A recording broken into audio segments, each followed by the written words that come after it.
Case file number 3554, written by Scoochie.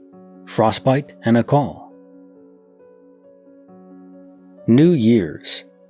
My buddy and I were at a bar downtown and got out and couldn't get a cab. It was minus 10 degrees out. Cops were out like crazy. This was also before Uber or Lyft. I literally asked the cop for a ride home and he said no. We huddled with some strangers for warmth, and then they said they got a cab, and I basically begged them to take me with them because I was going to freeze to death and my phone was almost dead. I need to reinforce the point. My friend was with us the entire time. So, they say yes, I get into the cab, and realize my friend isn't with us now. And I was like, what the hell? So I called him, thinking maybe he accidentally wandered off. We were drinking and all. He answers the phone, and I'm like, hey, we're in the cab, where are you? He says he's at home. Okay, I am extremely confused by this, because I was just with him maybe 1 minute at max earlier. He lived at least 15 to 20 minutes away on the other side of town. I asked him, are you sure?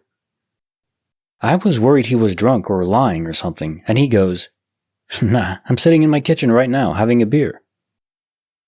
The next day rolls around, and I asked the people to take me back to my car. I got home, charged my phone, and called him, and I was like, so what really happened last night? And he didn't understand the question. I explained my side of the situation, and he was like, dude, I really don't know. I was standing there, and the next thing I knew, you called me, and I was in my kitchen. We talked about it for like 10 years, and never figured out how in the hell he magically teleported home in the span of less than 60 seconds. I'd like to explain away that he was drunk and not where he thought he was, or something weird, but he was one of the most honest people I knew, like almost too honest most of the time. He said he woke up in his bed and remembered the phone call, but could not remember how he got home at all. He also said he was basically just tipsy when he got home. He wasn't trying to get smashed and be out like that. He waited until he got home to actually get drunk with his roommate. I just don't know, man. So in stories like this, I always feel like it's important to mention that this could still possibly just be a prank. Your honest friend decided to cash in on all that goodwill that he built up over the years and said, okay, I'm gonna prank the hell out of this guy and never tell him. Possible? It's possible. Can't deny it.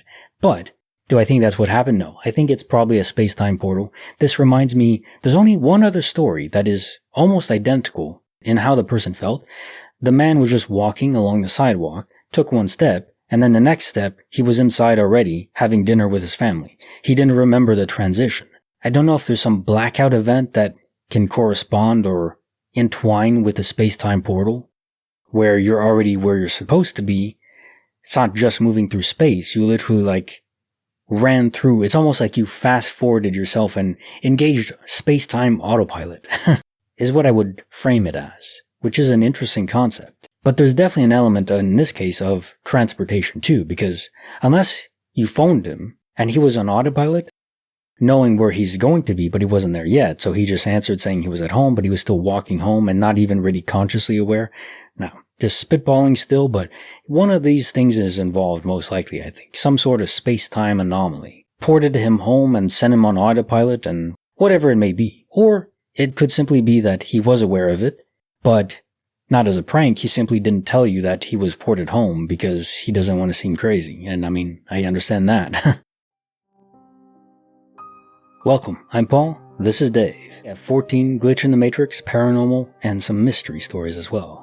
My favorite two, probably the first one, and also something involving sushi. Let's get to it. Case file number 3555, written by Revolutionary T 159. The Rye Awakens. I was at the grocery store about 7 months ago, and I had just begun to walk down an aisle. There was a woman, maybe around 65 years old, in front of me, and she was just shuffling along, looking very depressed and staring at the ground just ahead of her feet. In front of her was a father and daughter. Dad was maybe 42, and the little girl was between 2 and 3, my best guess. The little girl was inside the grocery cart, standing up in the front of it, and the dad was pushing her along. I was looking at the dad and girl for a few seconds, and I was looking in their general direction because I was trying to see if the grocery store had the type of bread that I was looking for in stock. They only have it in stock 30% of the time. Suddenly, the little girl rapidly points at something slightly ahead of them, seemingly above and to her left, on the top of the bread aisle, and a loaf of bread just rockets itself off of the shelf and into the middle of the aisle on the floor. My jaw drops, eyes widen, and I freeze. The father immediately looks behind him at the lady between us, briefly. She was not paying attention. And then quickly, his gaze meets my stunned face and he says, "Wow, that bread just flew off the shelf." Then he hurriedly goes around the cart, picks up the bread, puts it on the shelf, gives me a nervous or rushed smile, and hurriedly disappears down a different grocery aisle. I stood there, absolutely dumbfounded, until I was awakened out of my stupor by the sound of a cart rolling up behind me, and I just went back to my shopping. But not before I texted a couple of close family members about what I had just witnessed, and I also went to check and make sure there wasn't something capable of pushing the bread off the shelf. Nothing was there besides the bread, and there was a metal divider between the aisles, so there couldn't have been anything that came behind that bread, like a person pushing it off. I imagine two things might have happened. Either that little girl pulled an 11 or Matilda, depending on your generation, and force-pushed the bread with her mind off of the shelf, or she was pointing at something else that pushed the bread off the shelf. Who knows what? Now, the one thing I might add is that I noticed that Dad was definitely not as surprised as he should have been. Maybe that suggests that he has seen this before and was doing his best to de-escalate the situation as quickly and quietly as possible. By the way, I did think of going to the management and asking to see the footage because I know they caught that on camera, but I couldn't figure out what the heck I was going to say without sounding like a crazy person, and possibly even getting thrown out by security. I love the 11 and Matilda reference. Matilda is such a great movie, and I grew up with both. Well, no, I grew up with Matilda, but I still enjoy Stranger Things. Final season, not my favorite. I think played it too safe, but won't go into a review of Stranger Things. But yeah, it's still a good show, and season 4 is my favorite, absolutely. With the clock ambience and the horror element of it, they really did it well in season 4. Anyways, Matilda. The scene I always remember from that, I think the headmaster, this woman that was the most terrifying thing I'd ever seen as a kid, and also the scene where she makes this kid eat an entire chocolate cake. So at the time watching that, I thought, this is a punishment? I mean, what do I have to do? I have to break. I was always a good kid. I didn't break any rules. So I was just like, okay, I need to start to break some rules now. If you get chocolate cake, an entire one, like, yeah, he felt sick, but I wouldn't feel sick. I could eat a whole chocolate cake easy. Sign me up. As to the story, the one point you do mention about the dad not reacting in a way where like, okay, this is odd, but it's like he had seen it before. So maybe his child does have telekinetic abilities and he's seen it before. Or maybe there's some spirit that's hanging around them and just moves stuff sometimes to make his presence known.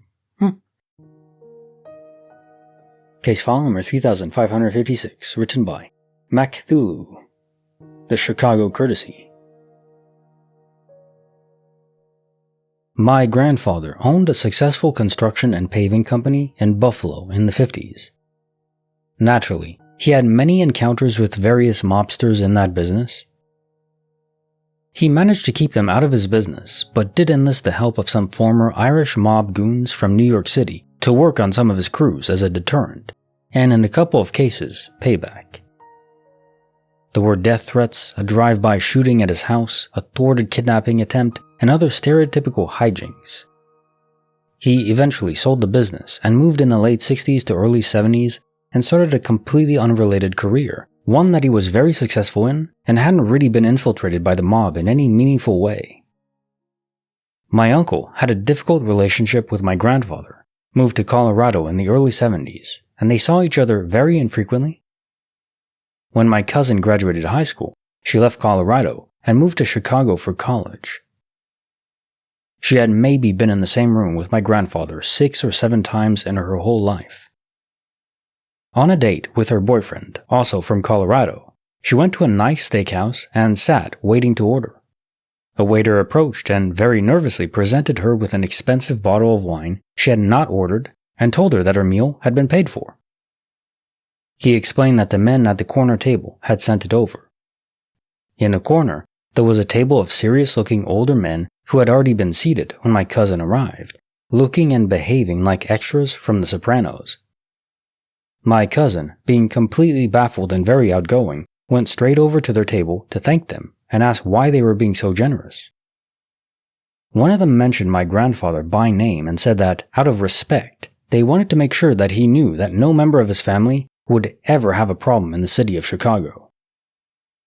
To this day, we have no idea how they knew who she was, who they were, or why Chicago mobsters would even know who my grandfather was, considering the lengths he went to keep the mob out of his business dealings for decades, in a business he had sold 20 years earlier. He took that secret to his grave, so it's unlikely we'll ever know what that was all about. Most of the people from that era who would know anything about it are gone now. I can't help but think that somewhere, collecting dust in an FBI file, there is some mention of my grandfather in a transcribed phone call that would shed some light on it all. Case file number 3557, written by Aces2, The Man Without a File. At our military base, while working on an aircraft, we dealt with a lot of hazardous materials. We had your usual, though far more varied, assortment of sealants, lubricants, oils, anti-seize compounds, and all kinds of stuff that's chock full of vitamins and minerals. Some of these come in 55-gallon drums and are very definitely unhealthy for you. So, when the 55-gallon drum was empty, there was a procedure we would follow. The barrel would get triple rinsed, not sure what happened to the runoff, but it wasn't poured down the drain, I know that, cleaned out, and stored until they were picked up for disposal. For a few years, I was in the quality assurance section. Our job was to enforce compliance with standards and regulations. While doing research one day, we found out that we don't actually have to triple rinse those barrels. The chemicals stored in them were bad for you, but not "your children will look like extras from the hills have eyes" bad, and thus didn't have a triple rinse procedure. So we spread the word and let people know that they don't have to go through the process anymore. "Well, what do we do with the barrels we have already cleaned?" one supervisor asked. "What did you do with them before?" "Kevin came around and got them." "Wait, what? Kevin? Who's Kevin?" "The barrel guy. He calls up every so often, asks if we have any barrels he needs to collect, and comes and gets them with his truck." "Is he a contractor on the base?" "We don't think so." "Who does he work for?" "We don't know." "You have no idea who he is or who he works for. Then why the hell are you letting him come collect all your barrels then?" "We thought that was his job." Cue collective freakout. After searching high and low for whoever collects barrels, nobody has any freaking clue who Kevin is, or who he works for, or what he's doing with all these goddamn barrels. Nor do we have any idea how he got on the base, as we can't find any records of him anywhere. Nobody in our work center has paid him, unless he takes payment in barrels, and nobody has any idea what his phone number is. He called us, and nobody ever questioned it. We never found out who Kevin was. Supervisors were given instructions to let us know when he called back, but he never did. As soon as we realized he was a mystery, he vanished, as did the untold number of barrels he collected. Case file number 3558, written by Funfee5380. Stick around. I have a strange thing for smells, meaning I'm very, very particular. I will spend forever picking out deodorants or body wash. I usually stick to one kind for years. The only time I break from norm is when I see a good sale on something. This is rare. For deodorant, I've been using Old Spice Original Stick forever now. However, the other day, I ended up with the Irish Spring Speed Stick. I absolutely hate it because it's the caulk kind, and I like gel. But I'm broke right now and it was on sale. The point is, I never in a million years would get 2. Never. And I'm broke. I only bought 1 of these. A few days later, I went to grab it and froze. There are now 2 in my cupboard. I just stared forever at it. They are both used down to the same amount. But there is one difference, the label. One is a newer looking, modern label, and the other is older. It's the same brand and scent, just different labels. There is 0 way it's an old one I forgot about because I use Old Spice. I know for a fact I didn't buy 2, and I can't gaslight myself into thinking I did. I tried. Because I goddamn didn't.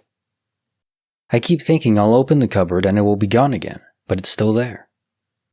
I have no roommates, and only 1 person has been over to my house, and they definitely did not leave deodorant in my place. Obviously, nobody just broke in and left it.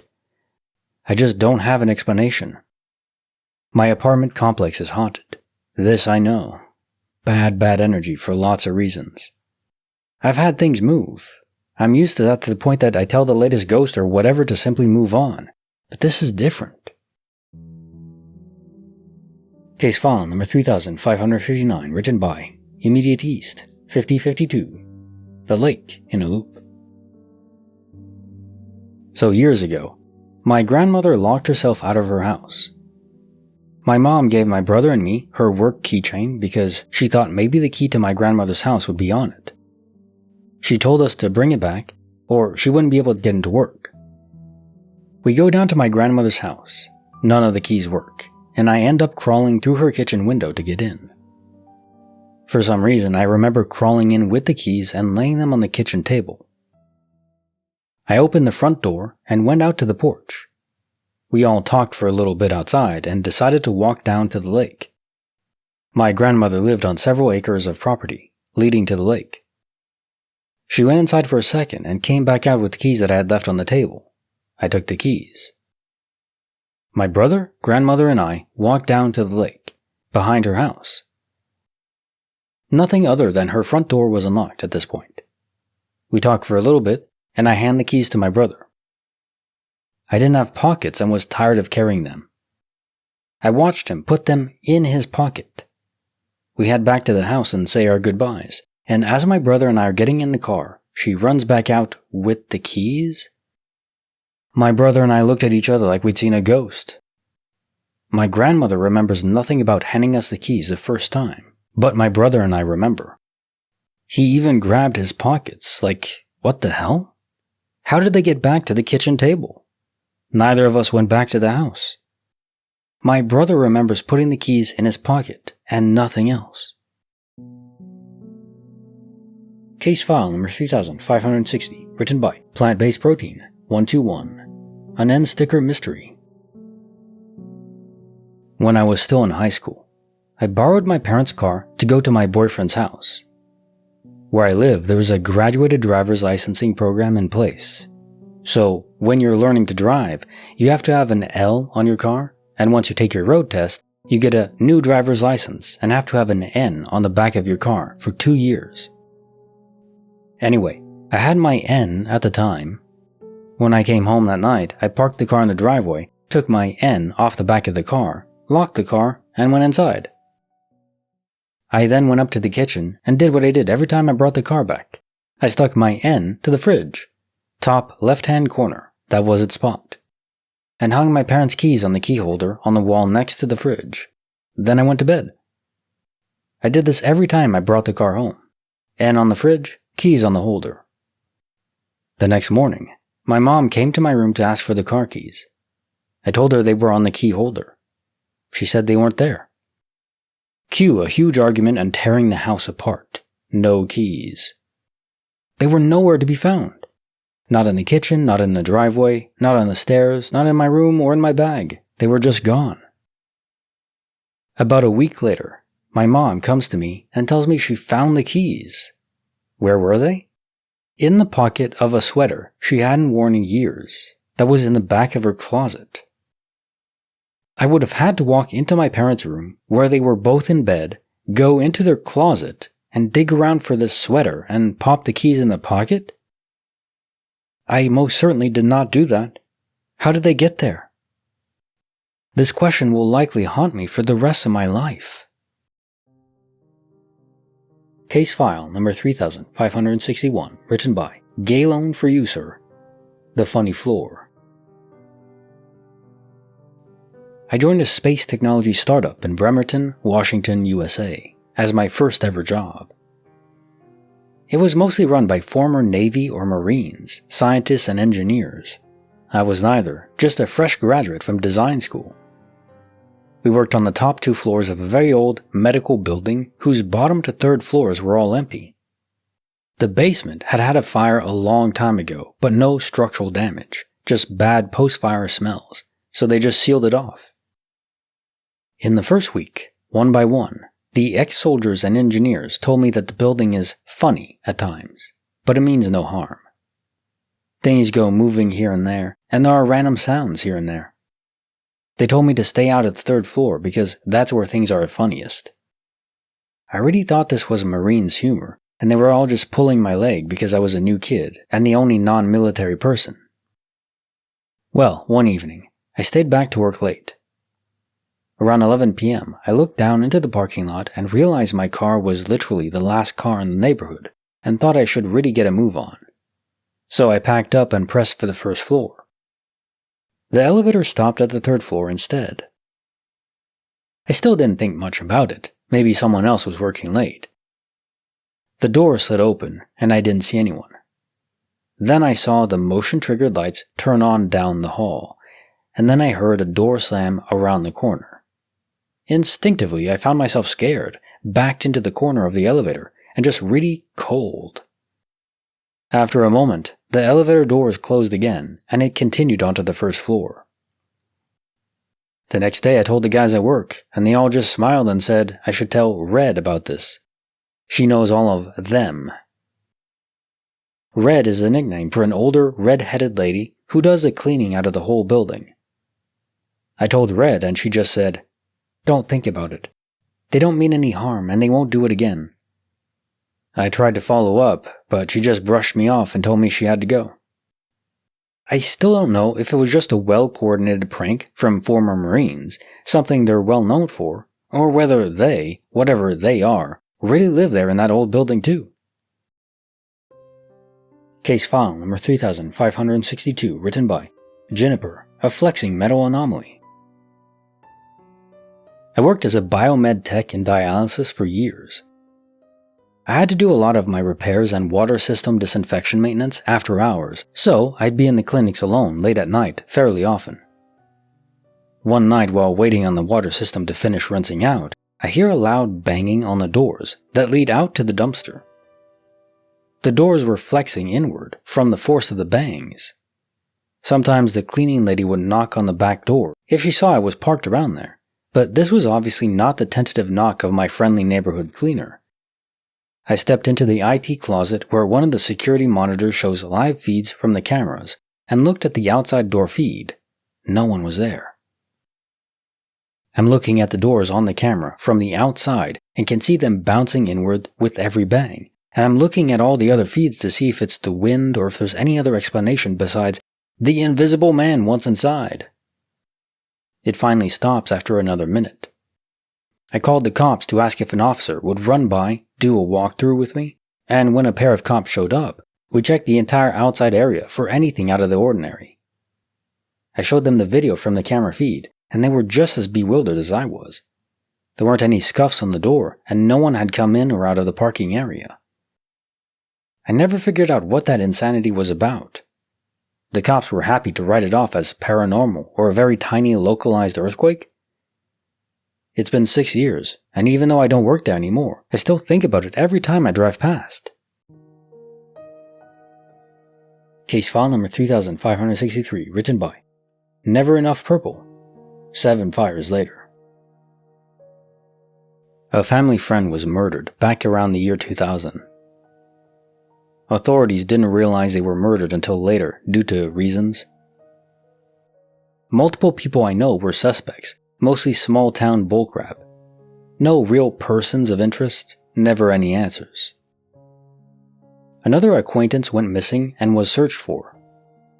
I had a dream about them being found in a spot that in the dream I was familiar with, but not certain of the location. Dream me was certain that if I described the place to my dad, he'd be able to tell me where it was. Their vehicle, which was a prominent part of the dream, was found that day in a place far from the possible dream locations, but the dream location could have easily been on the route to where the vehicle was found.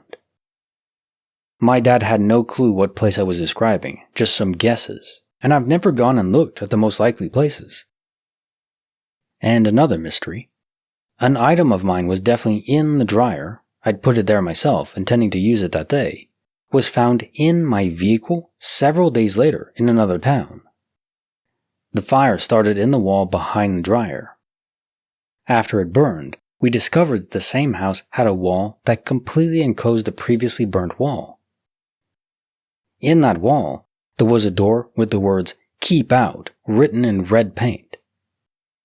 One of the rooms on which the wall was bordered had a huge hole or pit in the foundation that had just bare dirt several feet lower than the foundation.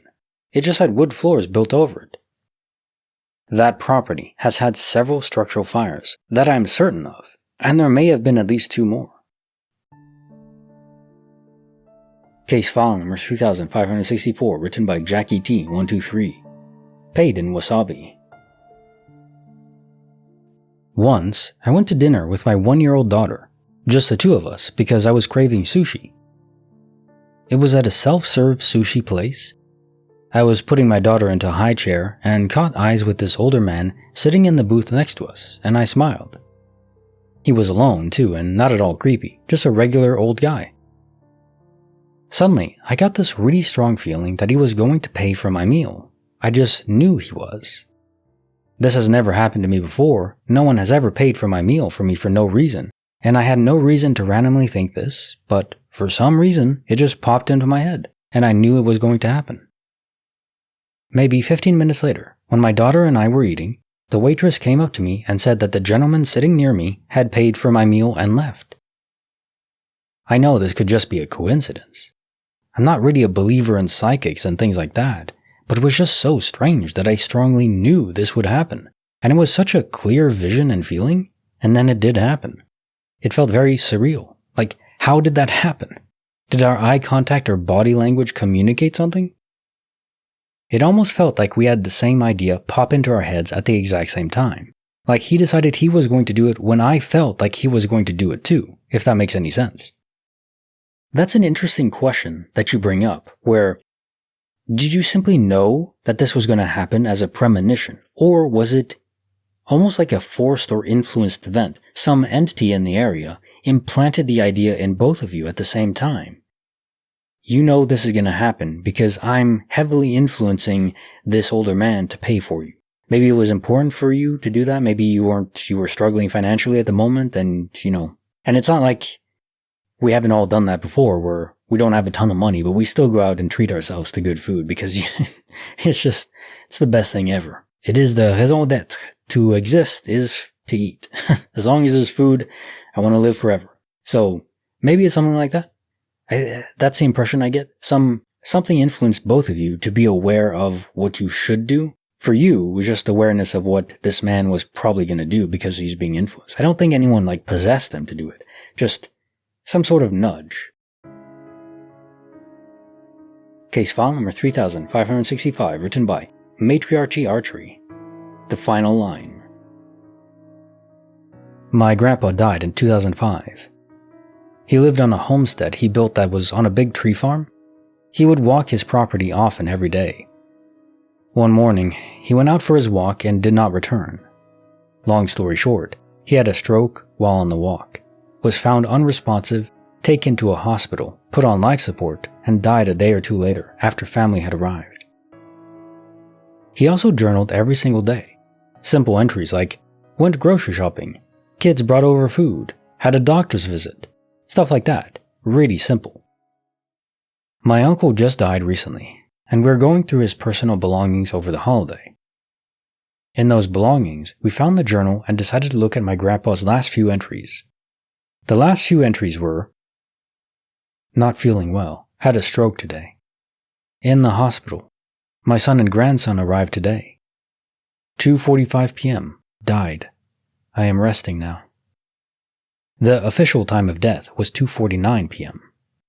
The handwriting from each entry is identical to the previous, going back years. We cannot see a difference in the handwriting. My grandpa, grandma, father, aunt, and uncle are all dead now. The whole family is dead except us. We will never get an answer on these entries. There is no one to ask. Well, isn't this one a curious story? If you die, but you have a journal, could you write in it? Especially if it's a digital journal, I think we are quite aware that spirits can influence electromagnetic fields and influence computers.